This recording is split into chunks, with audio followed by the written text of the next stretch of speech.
시간에는 대구 열방교회 박재윤 목사님께서 말씀 전해주시겠습니다. 은혜의 시간 되시기 바랍니다. 짐승은 태어날 때 자기가 살아갈 환경에서 일어나는 모든 상황에 대해서 본능에 다 입력되어 태어납니다. 예를 들어 물고기는 물 안에서 호흡할 때는 아가미로 호흡하는 것이고, 앞으로 나갈 때는 지느러미를 움직이는 것이고, 방향을 바꿀 때는 꼬리를 어떻게 한다는 것이 본능에 다 입력되어 있다는 말씀입니다. 그래서 물고기는 헤엄을 배우지 않아도 자연스럽게 할 수 있습니다. 물고기는 본능에 입력되어 있는 물 안에서 일어나는 상황에 대해서는 고민하지 않고 반사적으로 행동할 수 있습니다. 그러나 물 밖에 나와 다른 상황이 펼쳐질 때는 본능에 입력되어 있지 않기 때문에 살아갈 수가 없는 것입니다. 그리고 동물은 본능에 의해서만 살기 때문에 환경을 파괴합니다. 그래서 동물은 본능에 의해 풀을 뜯고 본능에 의해 나뭇잎을 먹고, 소는 임자 없는 콩밭에서 콩잎을 뜯어먹고도 양심의 가책을 느끼지 않습니다. 그래서 동물은 살아있는 동안에는 환경을 파괴하다가 고기를 남기고 그의 생을 마감합니다.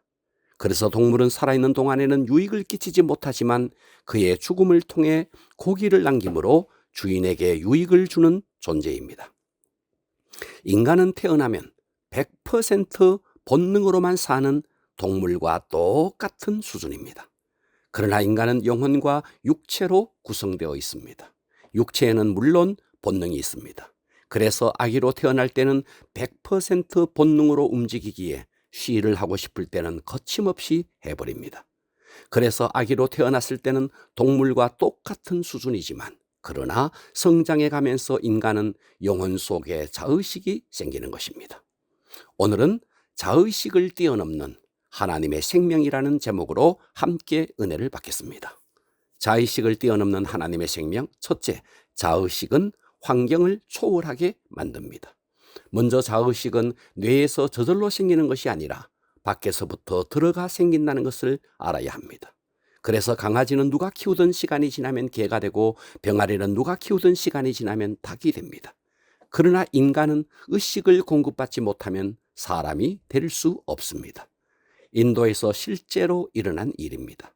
갓난아기를 잃어버렸는데 10여 년이 지난 후 깊은 산속 늑대굴에서 발견되었습니다.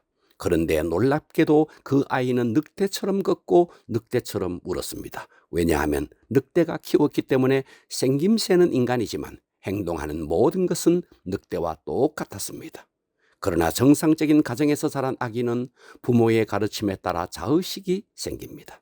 그래서 환경에 따라 반사적으로 반응하던 아기가 의식이 생겨나므로 본능을 처리하기 시작합니다. 예를 들어 소변을 아무렇게나 보던 아기는 자의식이 생기므로 그 자의식이 본능을 억제하고 소변을 보지 말아야 할 때는 보지 않고 참습니다. 그러므로 인간은 의식을 통해 환경을 초월합니다. 그리고 인간은 어떤 상황을 만났을 때 반복되는 의식의 체험 축적을 통해 환경의 문제를 해결해 나갑니다.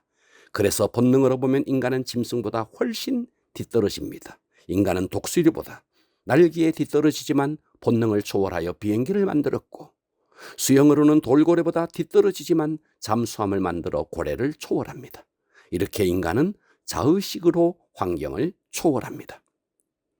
자의식을 뛰어넘는 하나님의 생명 둘째, 자의식은 자기의 것을 만듭니다. 자의식이 없는 짐승은 자기의 것이 없습니다. 그러나 인간은 환경을 초월할 뿐만 아니라 자기의 것을 만들어갑니다. 그래서 인간은 자기화를 통해 사업장도 이루고 가정도 이루며 살아갑니다. 그래서 사람과 사람 사이에는 자기의 것을 만들고자 하는 의식의 대결이 치열합니다. 이 의식의 대결에서 지면 내 시간, 내 물질이 남에게로 넘어가는 것입니다. 어떤 사람이 사업하다 망했다는 것은 돈이 하늘로 솟았거나 땅으로 꺼진 것이 아닙니다. 의식의 대결에서 졌기 때문에 상대에게 돈이 넘어간 것입니다. 그러나 짐승은 자기화의 능력이 없습니다. 그래서 자기 가정도 자기 사업도 없습니다. 다만 힘이 약해서 먹힐 뿐입니다. 인간은 자의식으로 환경을 초월하고 자기화를 이루어 갑니다. 자의식을 뛰어넘는 하나님의 생명 셋째, 자의식 위에 있는 것이 하나님의 생명입니다. 생명에는 하나님의 생명이 있고 바로 그 아래에 마귀의 의식이 있습니다. 이 마귀는 언제나 하나님을 흉내내며 하나님의 생명을 공급받은 인간에게 하나님의 의식을 빼고 마귀의 의식을 심으려고 몸부림칩니다. 하나님의 생명을 공급받으면 이 세상에 일어나는 모든 환경의 문제를 다 해결할 수 있습니다. 왜냐하면 하나님이 이 세상의 어떤 문제도 해결하지 못할 문제가 없기 때문입니다. 마귀는 하나님의 생명에서 떠난 존재이기에 자기의 것이 없는 빈털터리입니다.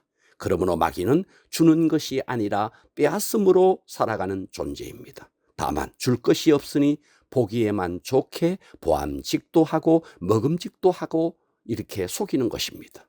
말은 의식이 전달되는 통로인데 하와가 마귀로부터 거짓 의식을 받아들여 하나님의 생명에서 떠나 거짓 의식이 들어와 지배하자 환경을 초월하는 것이 아니라 자기가 가지고 있던 하나님의 생명마저 빼앗기고 만 것입니다. 그러니 하나님을 떠난 인류의 역사를 한번 보십시오.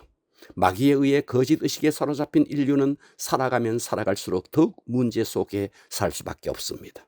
오늘날 과학이 발달하고 박사가 되고 지식인들은 더 늘어가는데 인간의 문제는 해결되지 않습니다.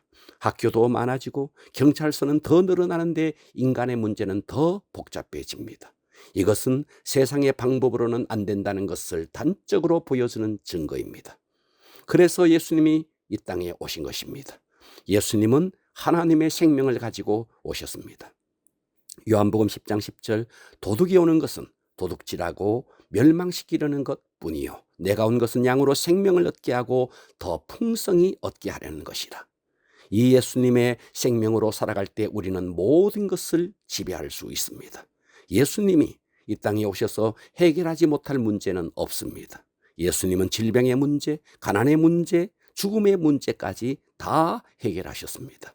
예수님 속에 영원한 생명이 계시기에 이 세상의 모든 것을 이길 수 있습니다. 마귀의 의식이 우리를 사로잡으면 인간은 우울해지고 답답해집니다. 인간의 영이 지배하면 서로 긴장감이 돕니다. 그러나 하나님의 생명이 사로잡으면 생명이 넘치고 기쁨이 넘칩니다. 이 하나님의 생명을 공급받는 시간이 예배입니다.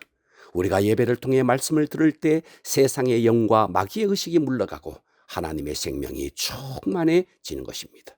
예배는 바로 마귀의 의식이 물러가고 하나님의 생명으로 채워지는 시간입니다. 하나님의 응답은 언제나 도깨비 방망이처럼 임하는 것이 아니라 우리의 영혼 속에 하나님의 생명으로 가득 차서 하나님의 영감에 의해 하나님의 지혜가 부어짐으로 어디를 가더라도 정복과 승리의 삶을 살게 되는 것입니다. 부디 예배를 통해 거짓 의식인 마귀의 의식과 경쟁 의식인 인간의 의식에 더 이상 속아 살지 마시고 하나님의 생명으로 충만하여 늘 승리의 삶을 살 수 있기를 우리 주 예수 그리스도의 이름으로 축원합니다.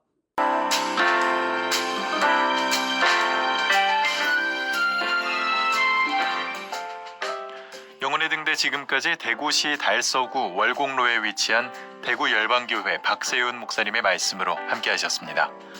이 시간 방송 들으시고 신앙생활에 도움받기 원하시는 분들은 대구 지역번호 053-636-4944번 대구 열방교회로 전화하시기 바랍니다.